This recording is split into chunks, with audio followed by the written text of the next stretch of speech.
Welcome back to The Watch, and it turns out nobody cares about new TV shows. Shock horror, but odd. I already had that impression without needing it confirmed for, you could call it anecdotal, right?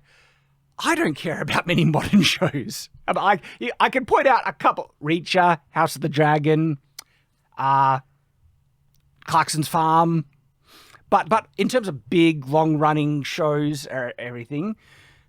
Well, I think the amount of reboots have had recently, like they redid like How I Met Your Mother as How I Met Your Father. that 70s show? That 70s show, that 90s show. Yeah. I actually tried to watch some episodes of that. I was like, nah. And lots of times they've just started to do new... like the Percy Jackson as well, that new TV show that came out. Though my kids are enjoying that one. Are they? Yeah. Oh, well, I don't care. So, but no, like there is a unbelievable amount of shows. But just look at Willow, Wheel of Time, Rings of Power, Halo. So many the Disney sludge. There's Loki, Obi-Wan, Boba Fett, Mandalorian. Like, I mean, there's even just like the more mainstream like bingey show like New Girl or like any of those other like Netflix TV shows that I've tried to watch a few seconds and I can't because the characters are just so annoying. And who is going back to watch these shows? Like we force ourselves to watch some of them for review purposes, and then it is out of my brain. Yep, I'm not going back. Like to the point I forget about that they exist until they're brought up, and then it brings pain. In the last video we were filming, you brought up Wheel of Time, and I was just like, oh, that the Wheel of Time TV show exists, and it makes me cringe, right? And so there is an unbelievable swath of failures that I don't give a crap about. No one in my circle gives a crap about. And even if I have certain family members that might have enjoyed Rings of Power, and I laugh and then quote all the bad lines in them, that's the end. I don't see them rewatching it, going back to it, or anything. No. But there are old shows that are so good that you can just go back and enjoy. Yes. Do you have any examples that you've been re-enjoying? I'm trying to think of any in particular. I mean, obviously Last Airbender is coming out recently, so I've been watching that as a comfort show. I always go back to, How I Met Your Mother. One time I didn't have any streaming services. There was only free to air, and Friends was on. And I am conflicted with the Friends because there's some things I'm like, society has been ruined because of this. I'm on board with that. But at the same time, the whole sleep with everyone and casual sex crap that Friends promoted as this normal standard in society. But at the same time, there's this weird thing where, like, I understand growing up in high school and stuff, like the arcs and the characters and the stories, I can at least bear it. Yes. Same with Big Bang. I can't do a lot of Big Bang, but, on a weekend with no internet, I got to watch something. So, for me, I've literally just even recently, The Community. Yep, that's good. The Office. Yep. Just good shows like Stargate SG-1. Next Generation. So Star Trek, like good Star Trek, right?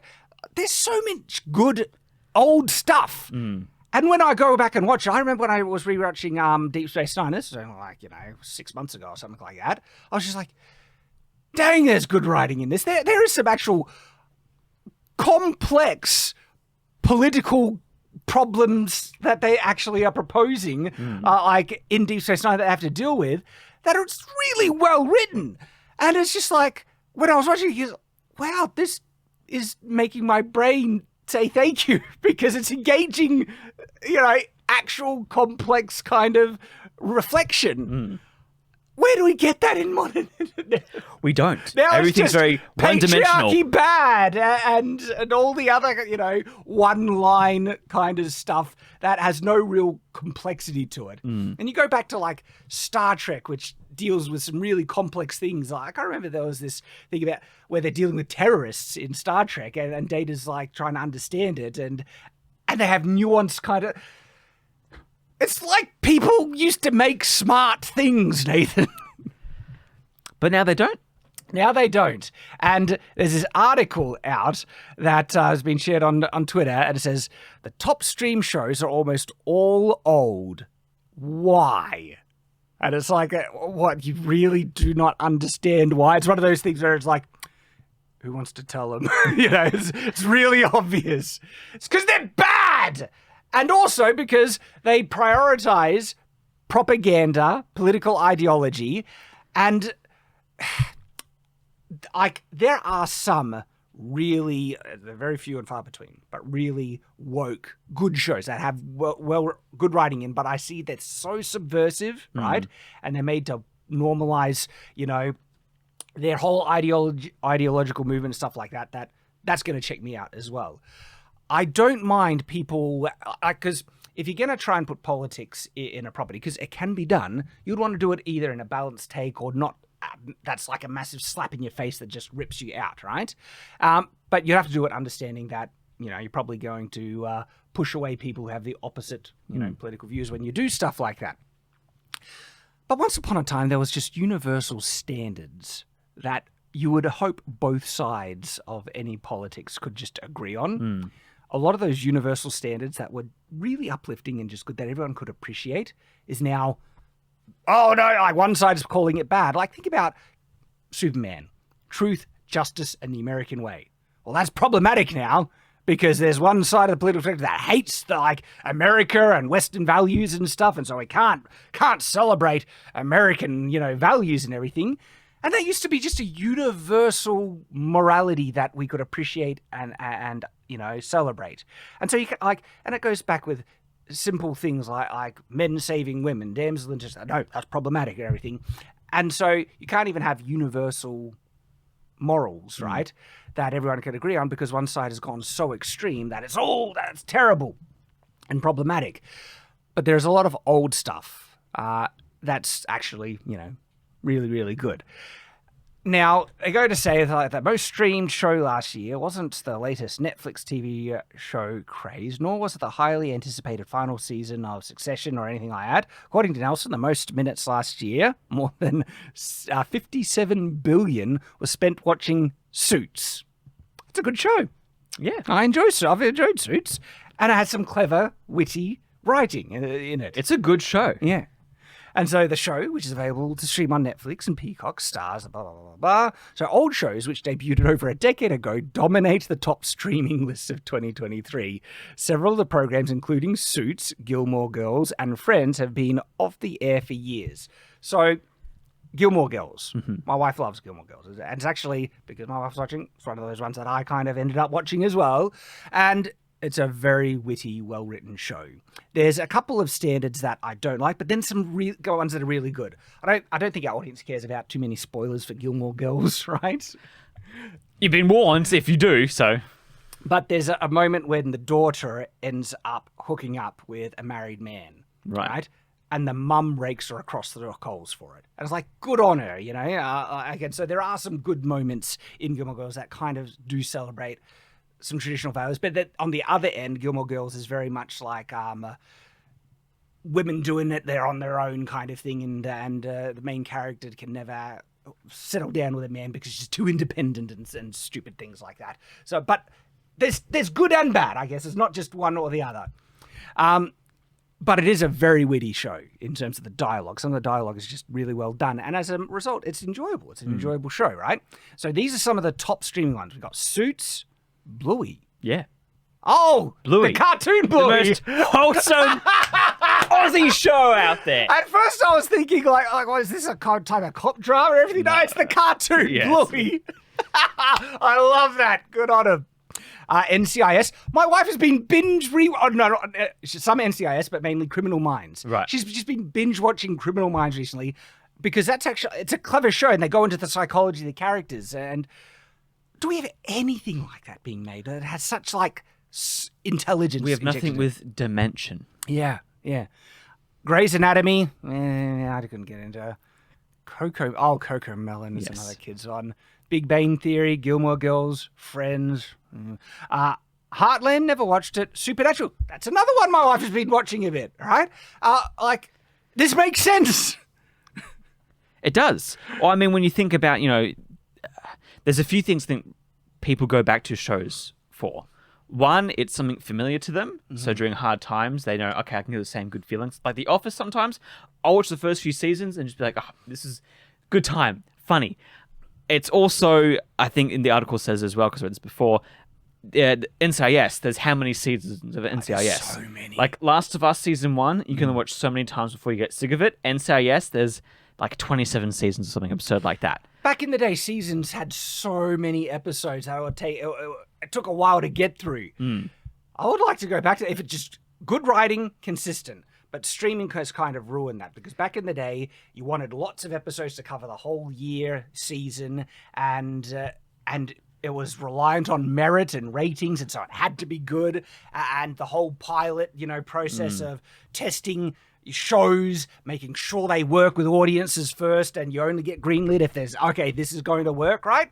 Now, Netflix is just, here's a show, here's money, go and make it without testing, and we just get crap. And here's 6 hours long of binge content, and then once you've binged it, it's it. It's done. You don't go back to it. Mm-hmm. So the old model was better at making better quality content by far. The new model is just crap. And I also find it interesting that some of these really good shows get renewed or have like additional, we'll go back to it, make it, right? And the later either seasons or the renewal things, because it was made in the more modern times, they're just so much worse. So one of the most hilarious shows is Arrested Development. Yeah. Have you watched Arrested Development? No, I haven't seen. I've only seen a few episodes. It's unironically brilliant, right? Got cancelled, okay, but then it eventually got taken on. I think it was one of the streaming services that brought it back on, and it just did not have the magic, the later seasons. And interestingly enough, Gilmore Girls has a later special that they made. Yeah. Right? That's a bit of a sequel to it.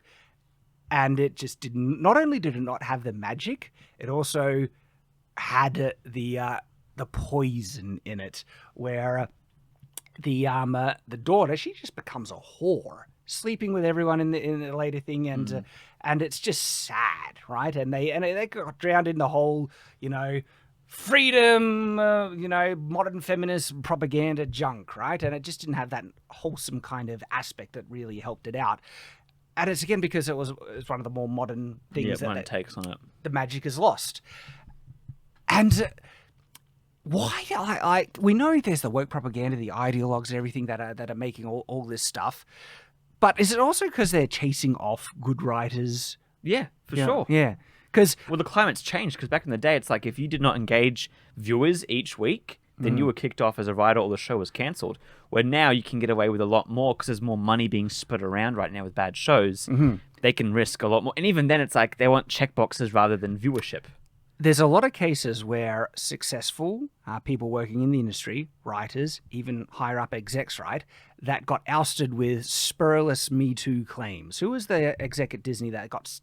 Well, no, there was the Pixar guy that got kicked because he was hugging too many people. Hugging, right?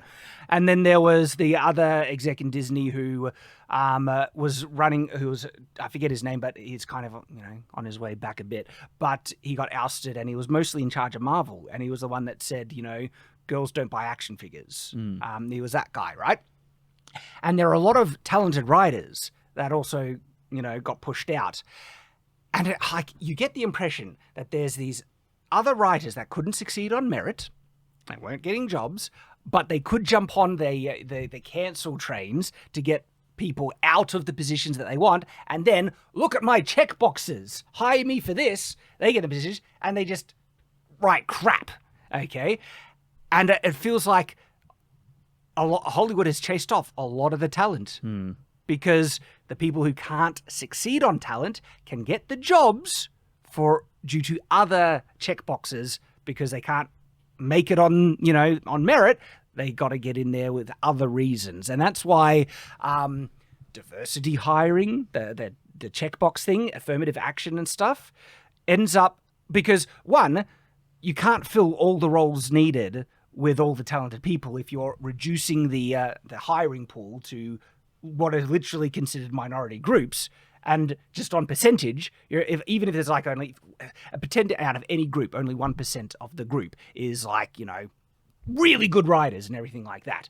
Okay, if you reduce the pool to from the pool of 10,000 people to a pool of 100 people, 1%. So you've got one good writer. Oh, but we need to fill all these roles. We need to have 50% representation.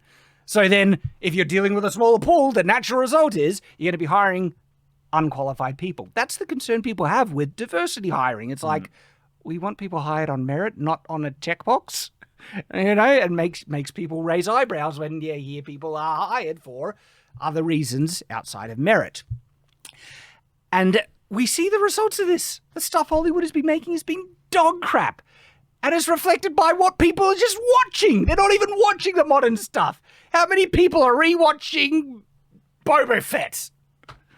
Obi-Wan Kenobi. I forgot those existed, Chad. Thank you for reminding me. You're welcome. You know, so few people were rewatching Willow, I had to take it off the streaming service because I was losing money. Well, I feel like a lot of the people I know that binge things a lot are binge the same 3 or 4 shows on recycle. That is a sign of a truly good show, when you can just rewatch it. Like Community, I think I'm on my 4th rewatch. It's just so well written. Like, it's that good. And same with all the other shows that we love. And that is almost like the death knell of Hollywood, because if we can just keep rewatching old stuff, and then there's stuff that's old that I haven't even watched yet, that I'm sure I could enjoy. I haven't watched Supernatural. I didn't finish Suits. I watched a good several seasons. And so if I ever need to go back to something that I haven't seen and I want something fresh, there's so much old content I still haven't even touched. Yeah. Right?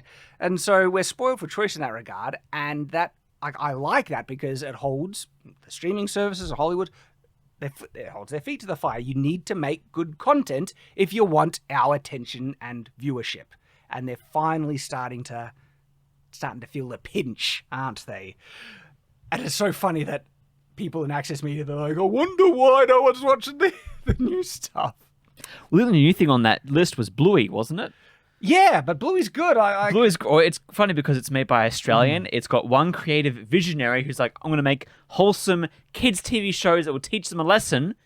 And then they made it themselves, and then everyone else drops on board. BBC's like, all right, we're going to get the rights for this. ABC's like, okay, we want this as well. But like, think of all the awful cartoons Netflix has made recently that's just full of messaging that no one rewatches. Yeah. Bluey people rewatch on repeat. My kids everywhere. watch Bluey, They've turned buildings into, from like in real life, from Bluey. Like they've switched them around with cross-marketing campaigns now. Like that's how big it is. I love it. You're not going to see it with any other TV show really you see made by these streaming services. Yeah. It's only the classics. Exactly. And I personally love to see it. This thing, though, if they do make something good, we're there. House of the Dragon. Give me season 2! Arcane season 2 is coming out as well. Oh, is it? So excited. So those are good, but Very few. they're not on the list. So Yeah. What do you guys think? Share your thoughts in the comments below. And as always, stay on watch.